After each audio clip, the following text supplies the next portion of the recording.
ladies and gentlemen. It's February 10, 2022. It's a Thursday. Dalawang tulog na lang. Weekend na naman po. But let's not rush things. There are still a lot to be done for this week.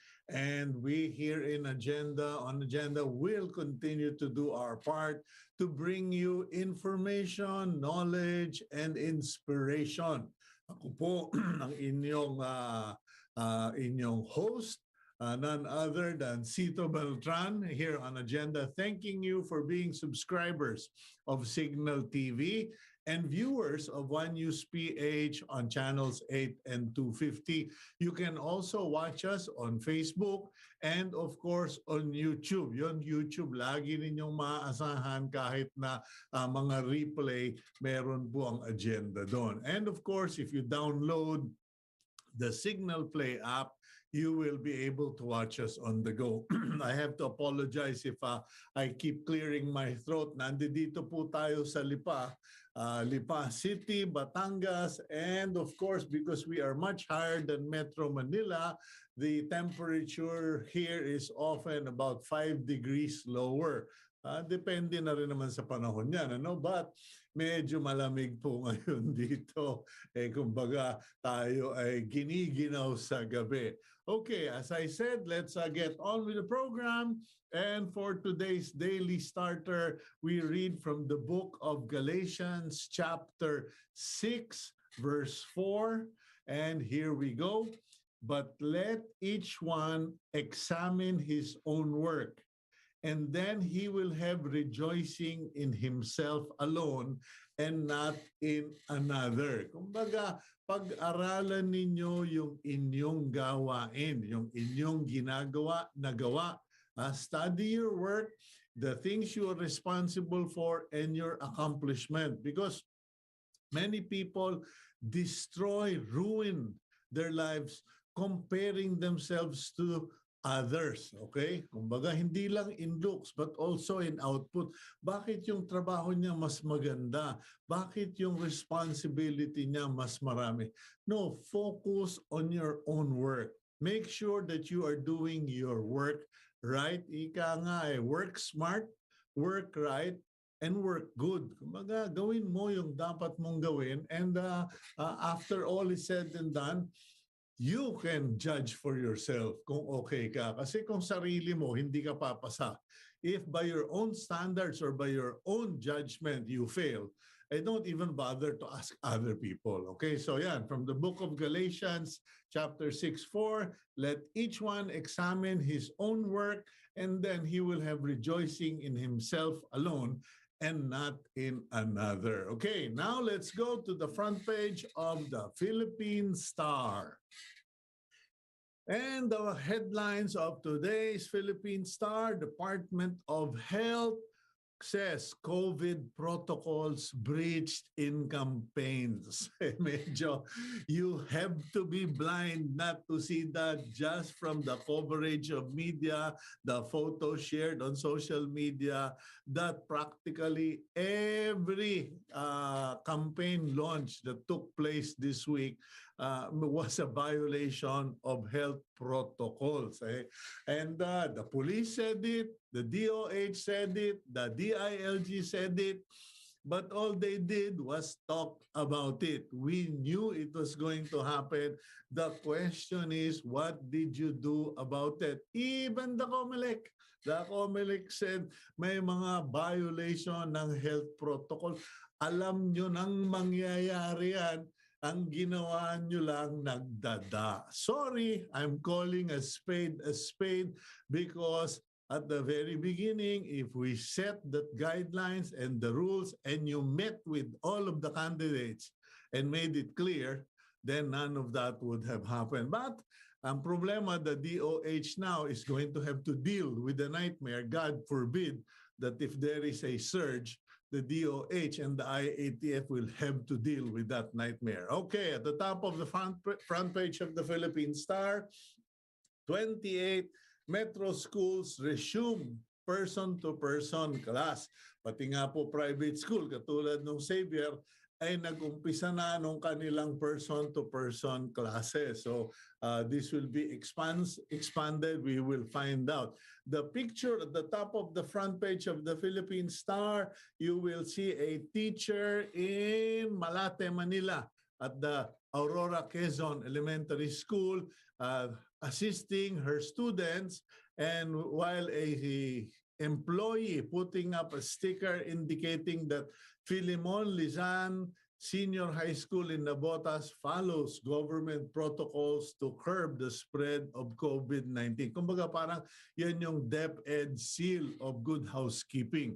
Below that photo is the latest tally of Philippine cases, and as of yesterday, February 9, the new confirmed cases were 3,651 all over the Philippines. Pababa ng pababa, and chances are that Metro Manila only has about 1,000 if not less. Okay, however, the number of people who died from COVID-19 or reported to have died due to COVID-19 yesterday were 69. Kina-qualify ko po yan kasi in the last few days I have been getting reports, anecdotal statements or stories na medyo meron talaga daw mga hospital na kahit kinamatay, atake de corazon, sinasabi COVID para wala na raw babayaran yung mga kawawang mga pobreng namatayan. Okay.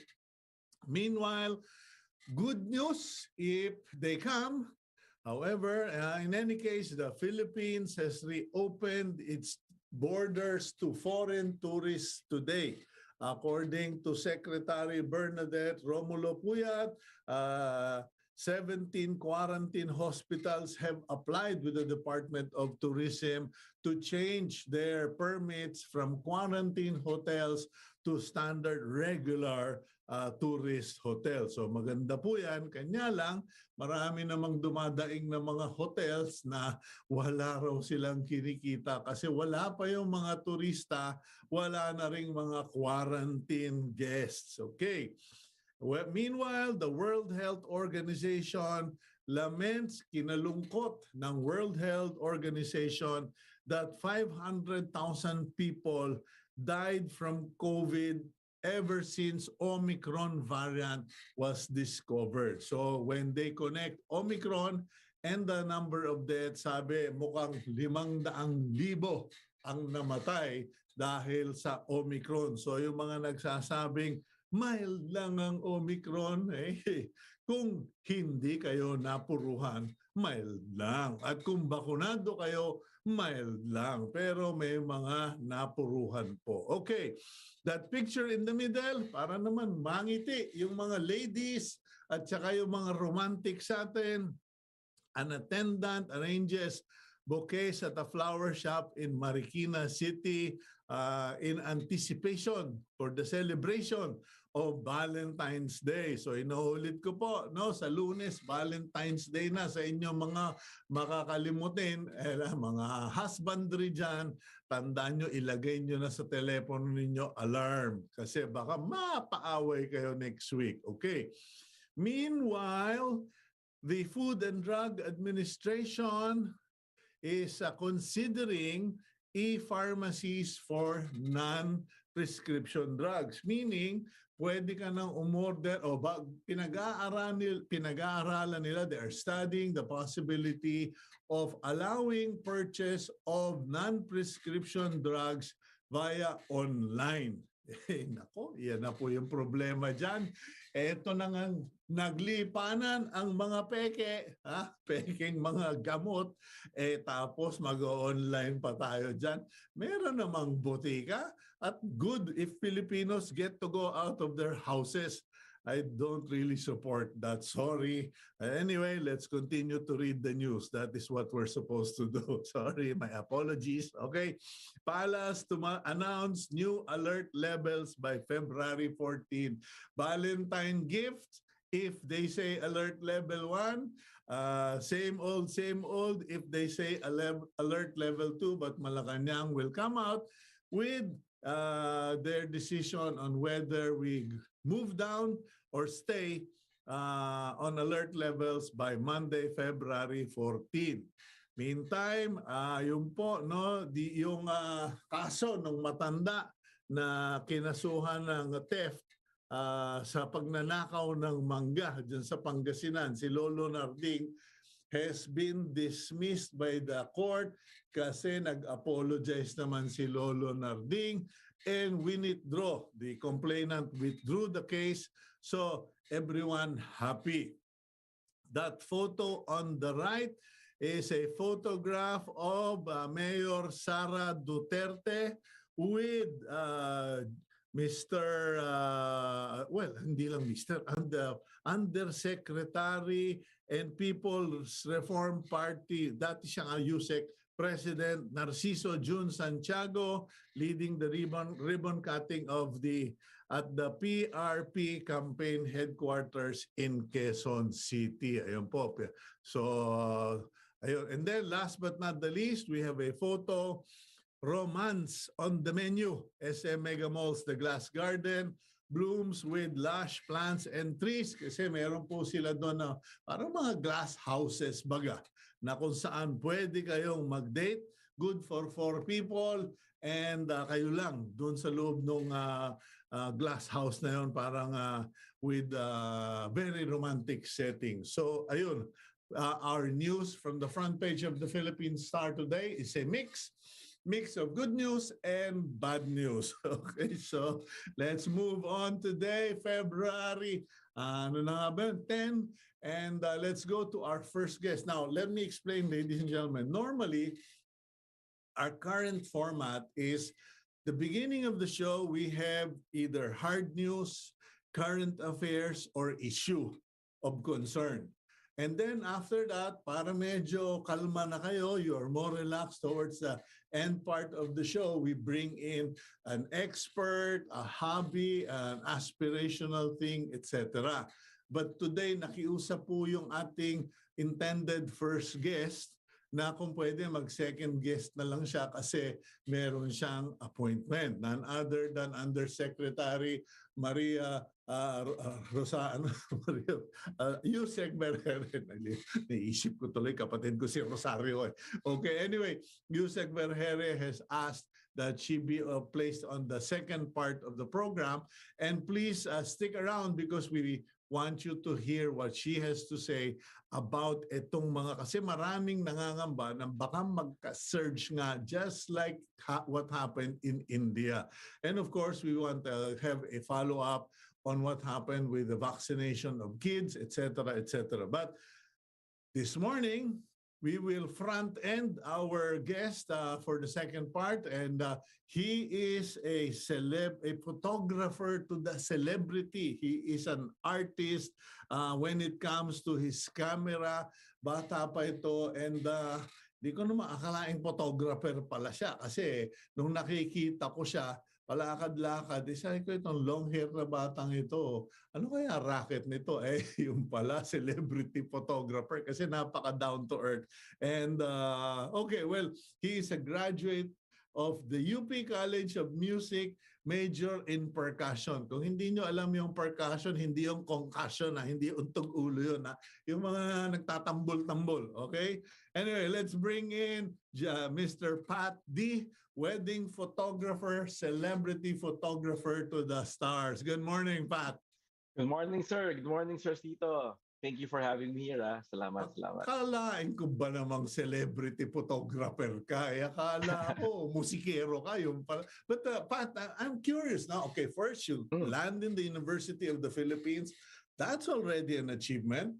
You graduate College of Music in a chosen I don't know if it's called field or expertise na that is not very common. Percussion, meron palang ganon. Meron palang kumbaga music major, minor in percussion ba tawag dyan? Yes, meron. Actually, major ko ang percussion and then minor ko ang piano. When I went to music college, of course, may mga usual concerns with my parents since I come from a Filchay family. So, pero I persevered. Pumayag sila last minute. Then, ayun. I finished my music degree. Bakit? Ano ba ang career ng parents mo? Um, Business people of course. Aha. Field siya yung background. So araw-araw sermon. So kailangan mag-business like this, like that. Yan. So and I also have a brother who's a priest. So medyo diverse yung ano namin, yung mga line of professions. Okay, so but you got into the College of Music, you Mm. graduated, and then most people would presume na sige, di maging musikero ka or music professor ka or music teacher, pero pinasok mo raw na business after during ba or after college, pinasok mo yung food cart business? Yes, yes. Pinasok ko rin yung food cart business because nga back of my mind, so kailangan ko lagi mag-business. So because of yung mga tinuturo sa akin ng parents ko. So nag-food cart ako, I did a shawarma stall and then a potato stall and then a Belgian waffle stall. When I got that idea when we were traveling during my honeymoon ko with my wife that time after Mhm. college. Okay, and why didn't you just stick with that? Because many people have been doing quite well in the food business. Of course, not everybody does it. Actually, I was thinking about that sa UP rin. I said, palagay ko dapat dito maglagay ng mga pop-up tents para sa pagkain ng mga Yes. estudyante. Mm. So when I was doing the food business, I kept dabbling with the camera ever since grade school, high school, up to Mhm. college. So habang parang in a way na fun ko yon hobby ko with my photography hobby. And then very open naman yung wife ko when I was spending money with my mga luho sa Mhm. cameras. And then so on and so forth, dahan-dahan, I was able to apprentice with a fashion photographer I met in church, si Francis Abraham. I Mhm. went into the fashion industry. And Si napasok Francis ako. Balbas Bigote Abraham, the Yes, yes, the BMW master. rider. O nga pala, no? Yes, Photographer nga oo. pala, celebrity Photographer. photographer. Oh. Yes, he was doing a lot of fashion works for Preview magazine. I was fortunate to tag along, to bug him, no? Mhm. Ayun, nakapasok ako sa fashion industry. And then at the same time, I was also doing wedding photography on the side. Hindi ko siya naging focus to do weddings. Of course, I wanted the glamour, 'di ba? Of shooting Mhm. models and being with art directors and in that creative field, no? Mhm. So, yun. So, nag-start ako sa fashion industry. So can you please elaborate on that, yung kinulit mo si Francis Abraham? Because Francis Abraham, yes, was already a celebrity photographer, and hindi common sa Pilipinas yung internship. Yes, yes. So when I met him in church, nagpakilala ko sa isang friend ko. He was a bit hesitant. Parang, uy, bakit ako binabagin tong aspiring photographer? And swerte, pumayag siya. I was able to visit him once. And then I just proved my worth na tumutulong ako on the set, stuff like that. And then he suddenly warmed up to the idea na. Ano kinuha ka niya? Slave labor? Ako nag-alok sa kanya na maging slave niya. Yun ang ginawa ko. Ginugood time. Ginugood time ko lang si Francis Abraham in case he ever gets to see this. Kasi I love to irritate him.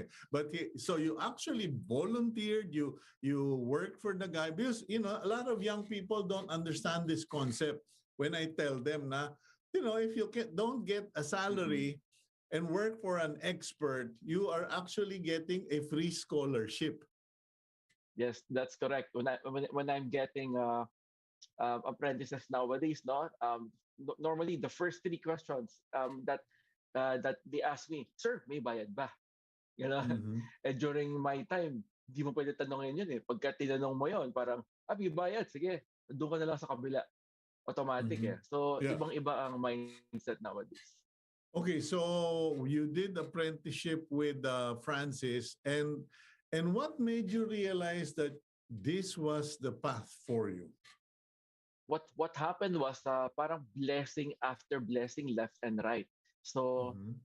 a stylist saw my portfolio. I was able to start with my fashion portfolio, no? When I was apprenticing with, pinahiram din ni Sir Francis yung studio niya. So I was able to build my model portfolios, nakita ng stylist, nagustuhan. And then I was able to submit sa mga fashion editors. That's how it started. And then after a few years, I was doing weddings on the side lang. For me, weddings was a means of making money during the weekends. Para lang, Mhm. ano yun, para lang may source of income.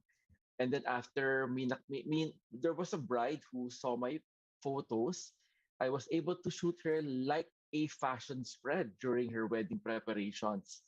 She fell in love with the concept na, uy, wow, parang Pat is directing me like I'm a supermodel or a celebrity artist, no? Mhm. Nagustuhan lang yung mga photos. One thing led to another, nirefer niya ako sa kabilang bride. Pat was able, sinasabi niya, Pat, aside from the candids, Pat was able to shoot me like a celebrity. Parang parang that was what I brought to the table, something new. And then left and right, the referrals kept coming in. And then ayan, here we are Kasi, now. kasi parang historically ang wedding photography sa Pilipinas, of course, yung general market has always been point and shoot, firing squad, group photo kind of thing, tapos yung mga pa-toast-toast. But it's not every day that you have someone with the celebrity photography background and training incorporating that into the package of a wedding photography. Kasi parang it's not just about pictures, it's now about a celebration.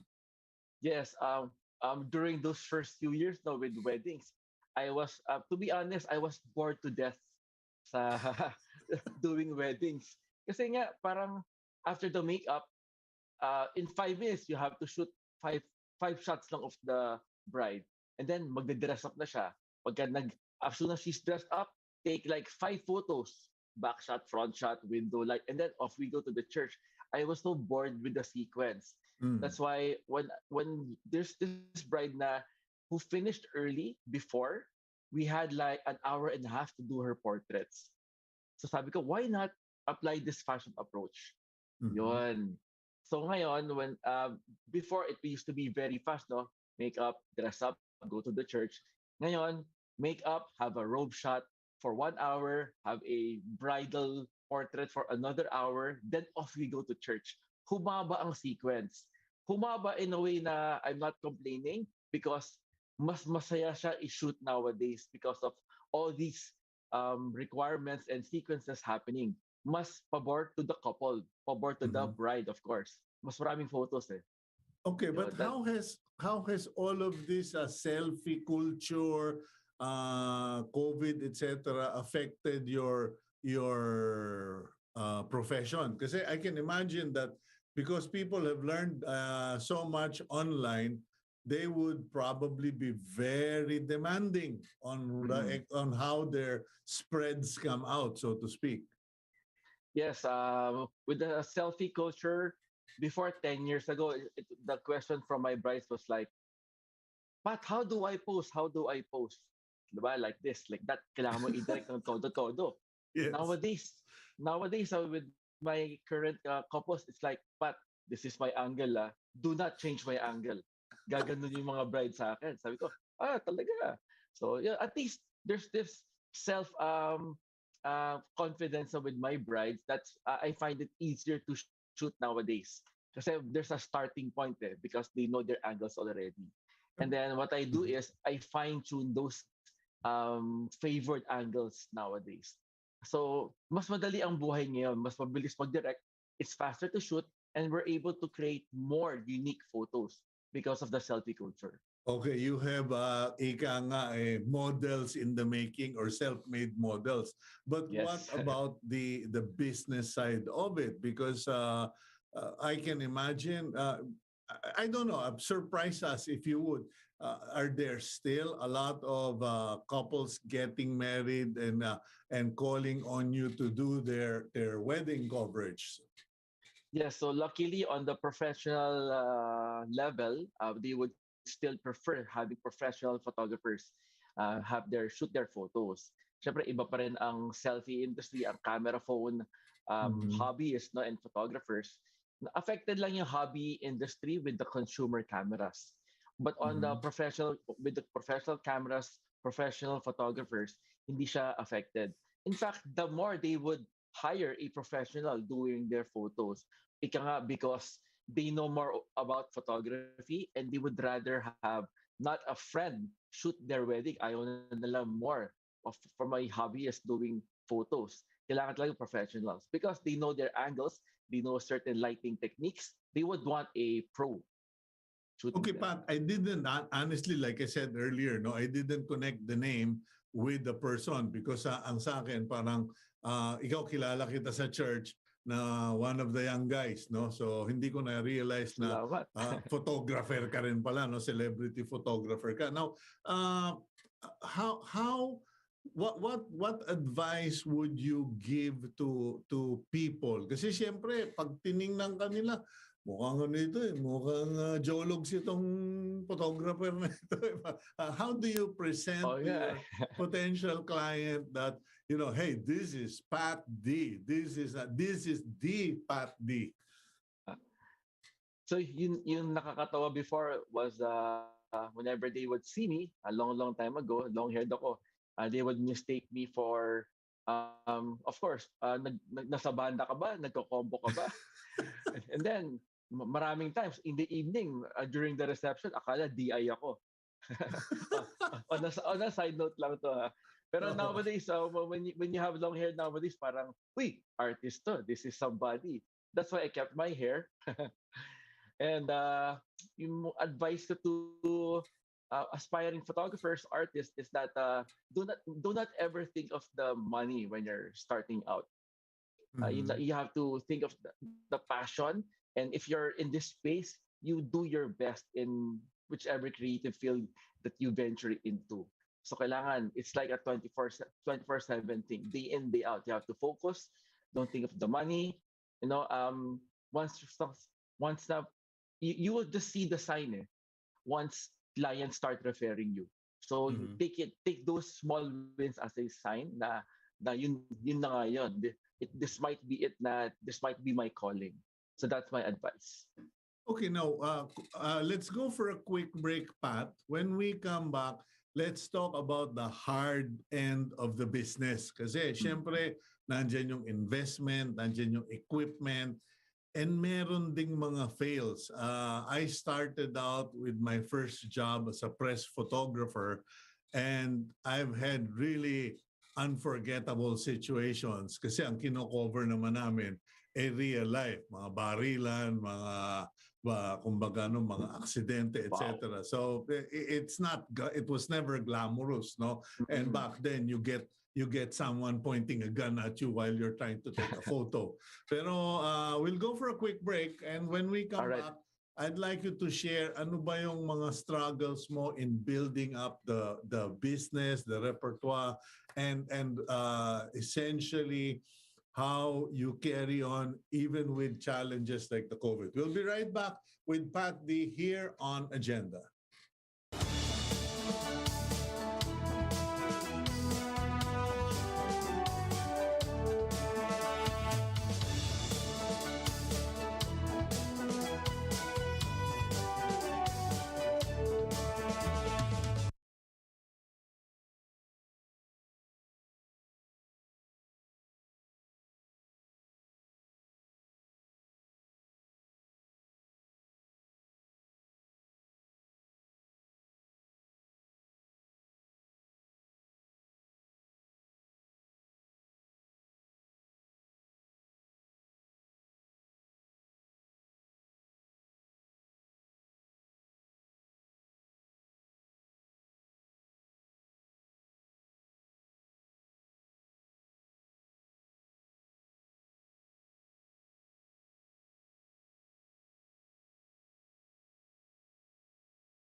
Okay, welcome back to the program agenda. Joining us this morning is celebrity photographer Pat D. Pat, you mentioned earlier how you got started, who helped you, and you've given suggestions to beginners. But what is the hard end of the business? Siguro we can start with the equipment. Has the selection of equipment change? Kasi parang yung mga nagbibisikleta nga, panayang upgrade. Ako dito sa Yun nga eh. aking maliit na studio, Jurassic pa rin ako. I'm still using, but I've upgraded to a high definition camera, etc. But in your business, how have things changed? When I was starting out, no, I was in the brink of that parang midway towards digital. So I just invested on my film cameras. Mas mura mga film cameras nun eh. 120,000 would get you two professional level quality SLRs. And then when the digital era came in, I asked my wife na kung pwede. Kasi matindi ang investment. It reached 500,000 easily just to have one camera body and one laptop during that time. So ang mahal nung changes, and then nowadays hindi naman malaki ang difference from upgrading. Normally I would upgrade cameras every 2 years, so it wasn't as bad. In terms of pricing, medyo mas mahal to upgrade and nowadays. Okay, now sustainability of the business. We have a few minutes to go. Now, sustainability of the business, how do you get word out that you're around? Kasi syempre hindi kayo top of mind, lalo na kung ikaw ay medyo high-end ka na, as they would say.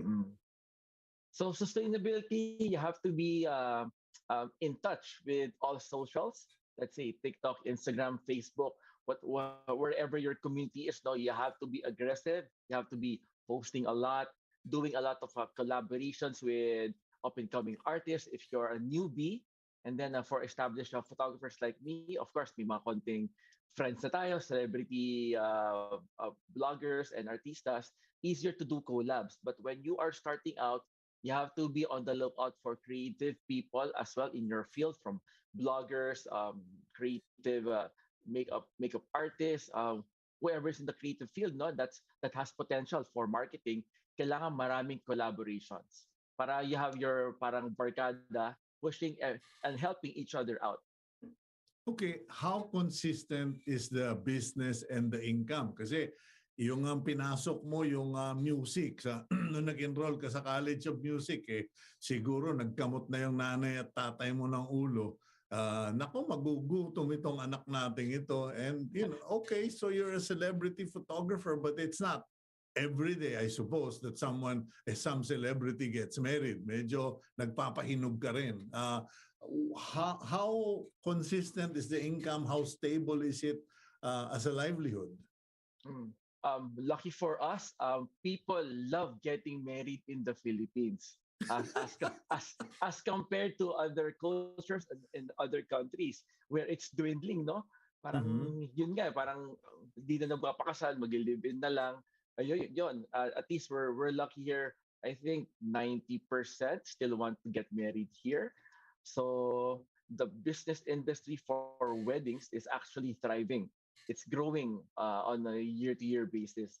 Dumadami ang competition with wedding photography, with wedding photographers. So the more we need to up our game every year. Yes. Okay, now how do you approach the project?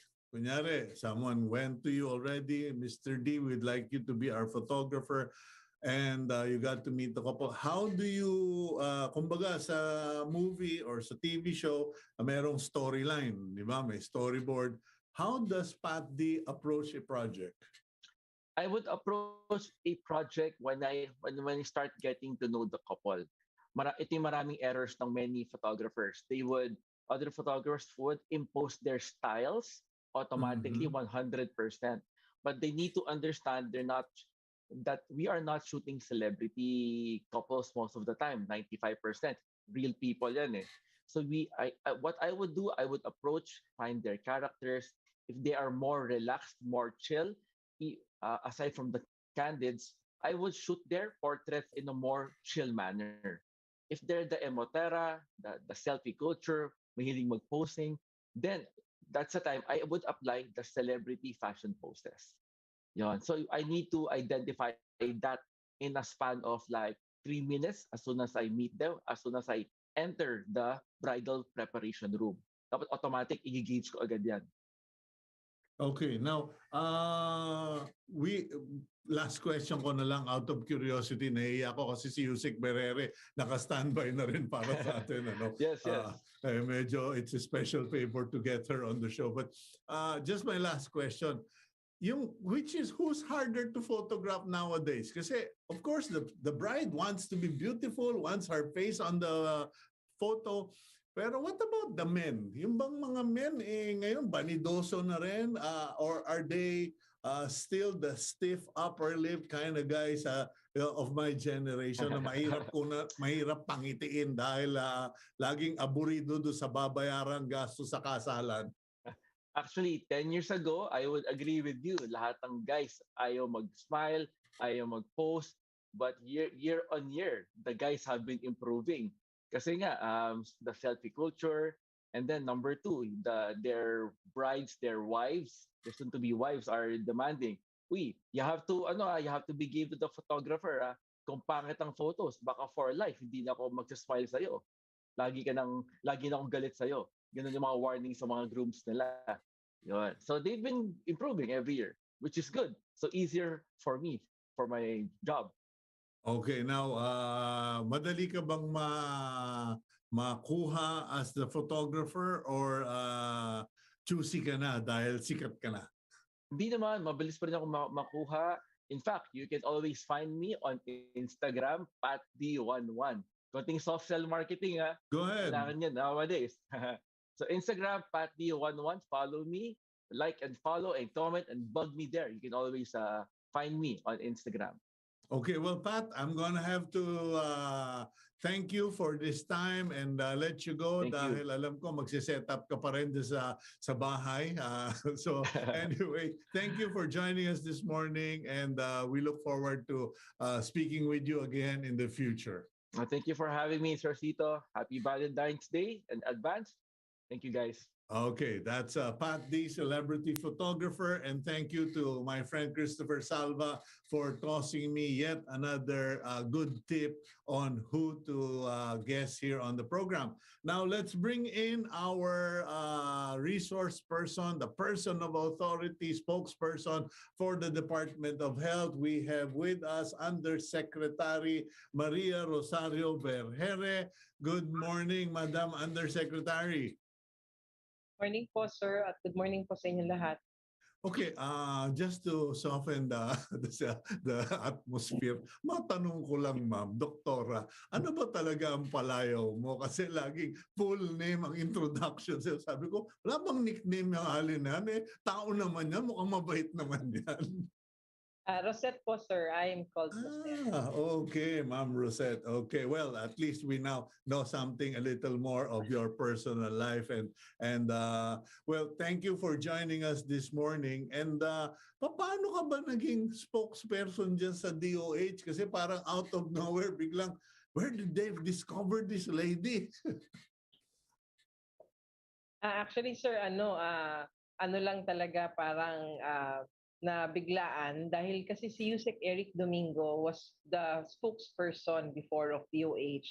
And then ako po nasa public health services team talaga and nakakalabas-labas sa media pagka may mga questions about the programs, no, public health programs.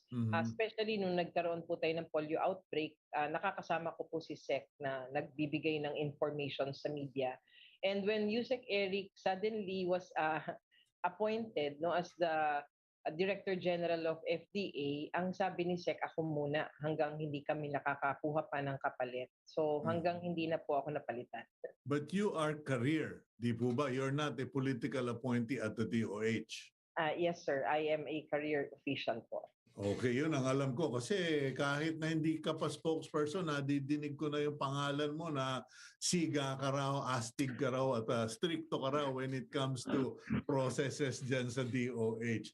Anyway, Yusek, to start our conversation this morning, may we know what the situation is as far as yung lumabas sa front page ng Philippine Star regarding the concern of DOH on surges in areas where the political rallies and campaign launches were done? Yes, sir. No? So, nung nakita po natin, especially during the first day no, na nag-umpisa po yung campaign, nakita po natin yung mga different mass gatherings that have occurred among the different candidates. So talagang nung nakita natin, it's kind of parang talagang very worrisome, no? Nakakatakot po ang itsura dahil gusto lang ho namin ipaalala sa ating mga kababayan, the virus is still here. The variants are here. Hindi nga lang po Omicron ang meron tayo sa bansa. We still have the Delta variant. And any kind of activity like such as this can lead to further transmission of the virus. And when in fact we're trying to prevent the further spread so that we can transition already to our new normal. Kapag ganito po, baka babalik tayo ulit dun sa mga sporadic na pagtaas ng mga kaso dito sa bansa. What is normally the action or the response of the DOH in a potential situation such as this? Kasi meron na ba kayong boots on the ground? Meron na bang directive si Secretary Duque that I want this monitored closely and when it reaches X number of cases, we are going to do the red alert and do this and do that. Meron bang ganung program and how does it go? First, ito pong ating pinatutupad, especially about the campaigns, it's an interagency collaboration. COMELEC has created this COMELEC Campaign Committee wherein DOH, PNP, AFP, and DILG are all part of this committee. They are the ones, this committee is supposed to monitor the different protocols that has to be implemented based on the guidelines of IATF and of course COMELEC. Kailangan lang po talaga ma-monitor, ma-enforce ng ating mga local governments and DILG together with PNP and AFP. Ito pong ating protocol so that we can prevent this kind of instances. As for DOH, our flags would be when we see something like this, we write the concerned agency so as to flag them and to remind them to be able to monitor and do all of these things. I think the ILG is doing something already. Yesterday, Yusek Jonathan Malaya has mentioned already that they're trying to investigate several candidates kung saan nagkaroon po ng mga violations sa kanilang mga rallies. Okay, now how many cases need to pop up? Di ba meron yung tinatawag nating abnormal increase in cases. How many cases would be the benchmark para masabing ayan na, nangyari na yung sinasabi ng DOH na mangyayari? Ngayon, sir, kapag tinignan natin, nationally, we are still at moderate risk, no? Even in NCR, we are still at moderate risk. We are averaging about 900 cases here in the National Capital Region with a 12 ang average daily attack rate natin is at 12. Medyo nandun pa rin tayo dun sa punto na hindi pa natin mailagay sa low risk dahil meron pa rin mga kasong ganito. So kapag kayang 900 na 7-day moving average, nakita natin uli, here in NCR for example, tumataas uli in the coming days. That's a sign, baka sakasakaling doon po galing kasi nakita natin pababa na yung mga kaso.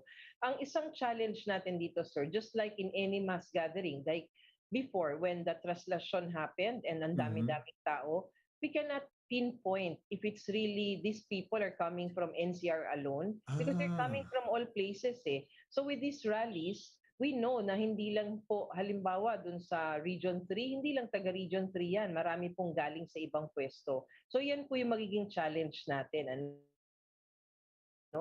It's not going to be confined to one area. Well, thank you that you mentioned that, Yusek. Kasi ako, I had the mistaken notion, and I suppose other people think the same way, that because the rally was done in Region 3 or in Pampanga ba yun, or Bulacan, pag dyan nag-search, okay, dahil may rally dyan. In this case, it can go all over the country and we cannot tell where it emanated from. It could have been Bulacan, Bicol, Metro Manila, etc. So, what will the DOH be forced to do pag nangyari yan na biglang nagtaasan, back na naman tayo sa mga alert level 3? Yun po yung nangyayari, ano? Because we have our alert level system. Kapag pumapalo tayo dun sa threshold na kailangan mag-escalate tayo, we need to escalate. Yun po yung nakakatakot eh. We are having activities in a specific area and then people will go back to their homes. Babalik sila. So if ever there is that transmission happening in that place, parang cauldron yan, niluluto natin. Pagbalik nila doon sa mga pwesto nila, ikakalat natin uli ang infection. Parang nag-take home pa, no? Meron pang pabalot at ibinigay sa buong pamilya, nagkalat ng lagim. But okay, assuming, and please, Yusek, no? Yusek Rosette, hindi ako nananalig that this happens.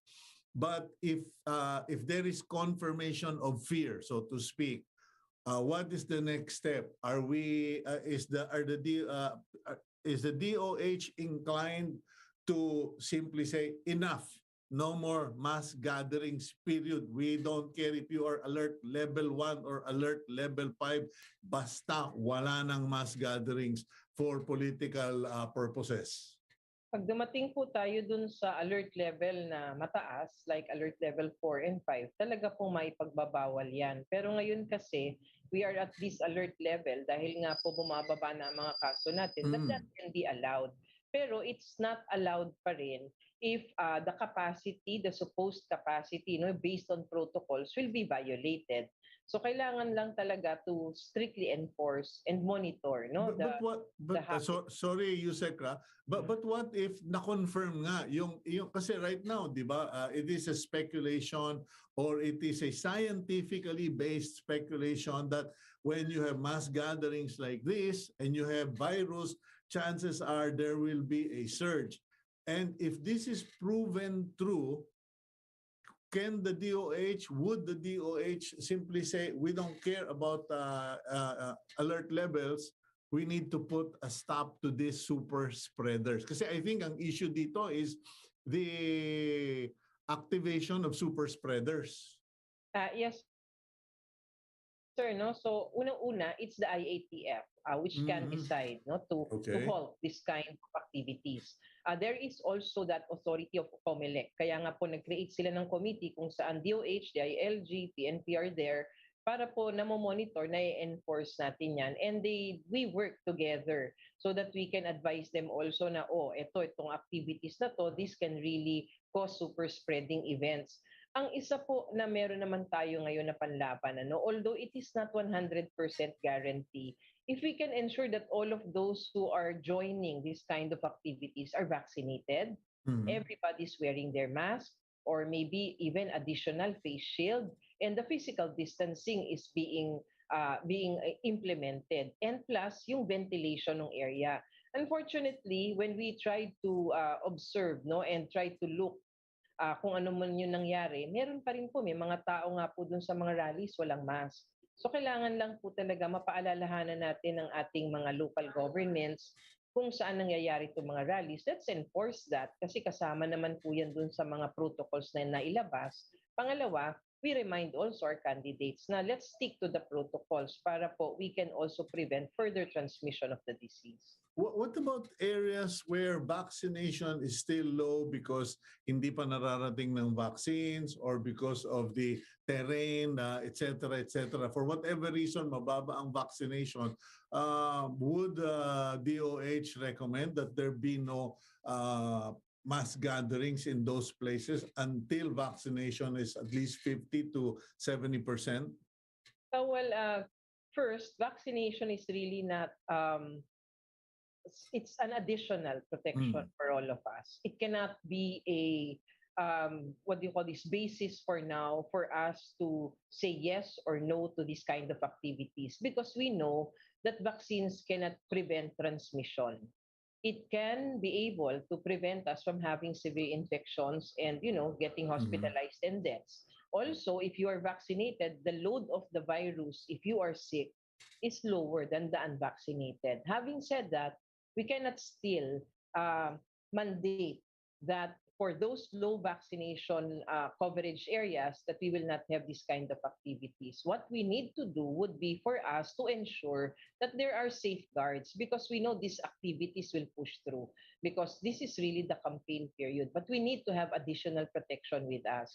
So maybe the vaccination should be required for those attending, and of course, the strict implementation of minimum public health standards. Sa nakita ninyo na meron bang ebidensya na naghanap ng box cards yung mga organizers?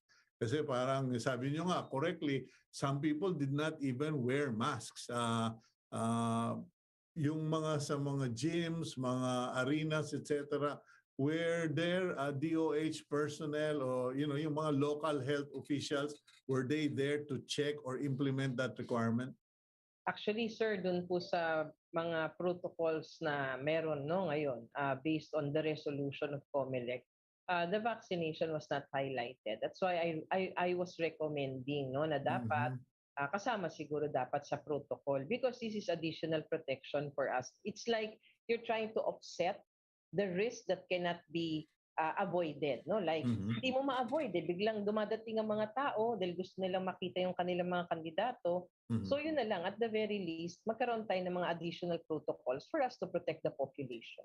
Kumbaga, yung mga barangay health officers, mga pulis, dapat nakapwesto na. And sige, okay lang. Gusto ninyo mag-rally, mag-attend dito, labas muna nyo yung box card nyo. Kasi actually, that's the rule right now, di po ba? No box, no entry in public facilities where mass gatherings are.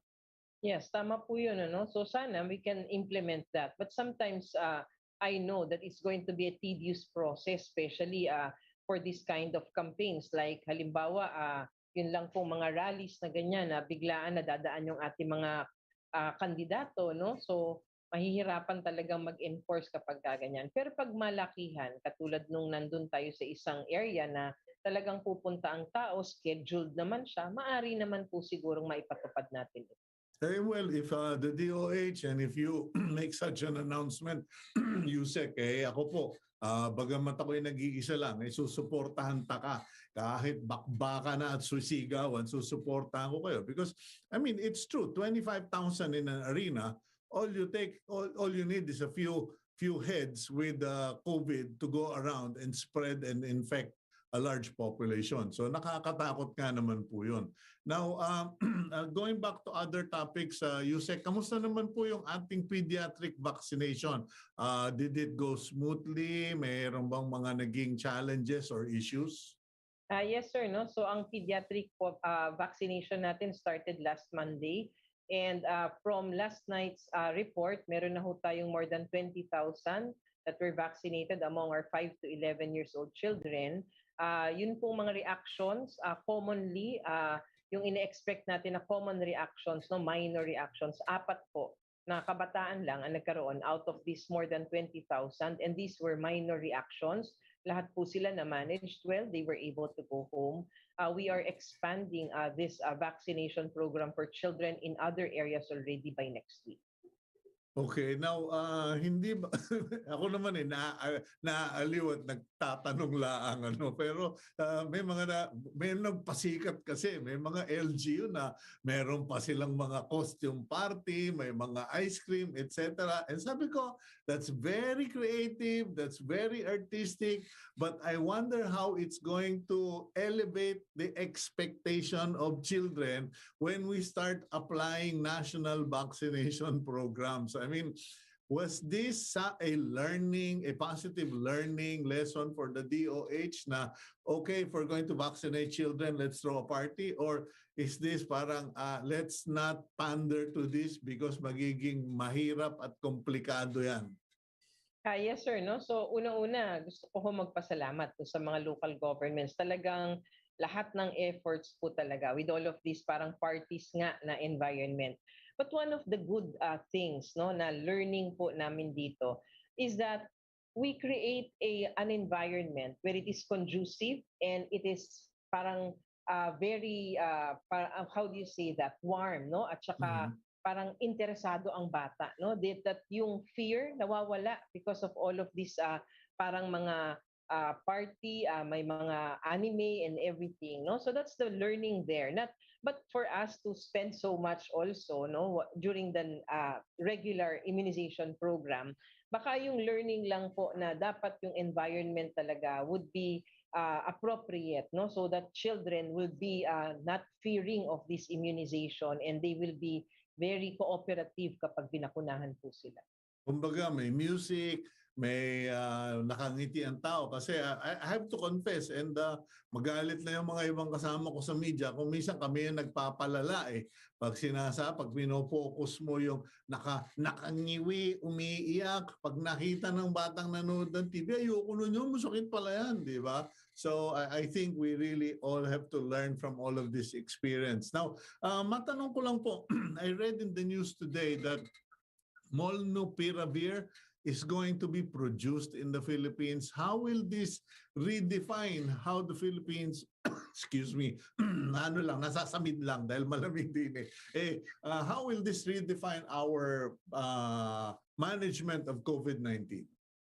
Well, it's not going to actually redefine because molnupiravir is already available through the international or foreign na nagpo-provide nito, no, manufacturers. What would be this is a game changer for us because right now our local manufacturing can already do this and therefore there will be more access to this drug for our citizens. Ayun, okay. What about yung vaccine? Kasi last year ko pang pinagdadasal yan na gumawa naman ng Pilipino. Kaya nating gumawa eh. Meron na bang pag-asang makakita tayo ng made in the Philippines na vaccine? Yes, sir. No? So actually, meron naman talaga tayo nung mga 19 decades ago. Meron ho tayo sa RITM. We were producing BCG, we were producing antivenom. Kaya lang po yung resources natin dyan medyo hindi po na-sustain na isara yung ating vaccine institute dyan. Pero ngayon may batas po sa Kongreso at sa Senado na naka-classify na po as urgent ito pong Virology Institute of the Philippines, Vaccine Institute of the Philippines, kung saan mag-uumpisa na po tayo, no, para magkaroon tayo ng sarili po nating kakayanan para makapag-produce ng bakuna. Yun. So dati na palang meron. I know that we were producing anti-venom pero hindi ko alam na pati pala yung vaccine ginagawa na dyan sa RITM. Yung bang RITM na yan, babangon na po ba yan? Kasi mukhang inapi. Di ba? Inapi yan. In the past, ako nagngingit-ngit ako nung binawasan sila ng budget. Kamusta na po yung RITM? Ang RITM po ay napakahalaga na bahagi ng Department of Health, sir. Sila po yung National Reference Laboratory natin. I guess nagkaroon lang po talaga ng medyo kasi po nag-test sila na they are conducting tests, no, for COVID-19. So I guess napunta sila dun sa operational aspect ng COVID-19 kung saan they are receiving negative, no, na mga komento dahil ang dami-dami po nilang trabaho. Aside from their main mandate of doing research, meron pa rin pong mga ibang sakit na ginagawa nila ng laboratory surveillance. And they are also overseeing our subnational laboratory. So when COVID came in, they had to do the initial testing for COVID-19 at nakasama sila sa laboratory network. So I think doon po pumasok yung parang nagkaroon ng negatibong parang yung binawasan sila RITM. ng... But RITM, opo, nandyan ho yung mga scientists natin, nandyan ho yung magagaling na tao. So kailangan dapat alagaan po natin. Hayaan nyo, Yusek, ako ay suportado ko yung RITM na yan. Isang tawag lang ninyo ako. Ready to fire si Cito Beltran para sa RITM. Yusek, thank you very much for this morning's time with you and as always, very informative and sana naman nakinig yung mga viewers at naintindihan na nila na porke nag-rally sa isang lugar, hindi doon nagtatapos yung lagim. Hindi nag-uumpisa at nagtatapos doon. Kumakalat yung lagim pag tayo naging pabaya. Thank you very much, Yusek Vergeire, Ma'am Yusek Rosette. God bless you and please stay strong, stay healthy, and stay safe. Maraming salamat po, sir. Thank you and God bless you also. Okay, yan po. Si Yusek Rosette, nakakuha ko na yung first name niya, palayaw niya, Rosette Vergeire of the DOH. Let's go to our blessing for the week. For all of you from the first book of Peter, it is from chapter 5, verse 10. And the God of all grace who called you to his eternal glory in Christ, after you have suffered a little while, will himself restore you and make you strong, firm, and steadfast. Okay, good morning po to Pastor Joby Soriano. Good morning to Les Reyes of the Reyes Haircutters fame, and also for mga kabimeg ko and Mr. Cesar Mogol of BPI, dati ang Far East Bank Trust Company. I'm Cito Beltran, thanking you for joining us this morning. God bless all of you. Mag-ingat po. Take care. Keep it here on One News PH.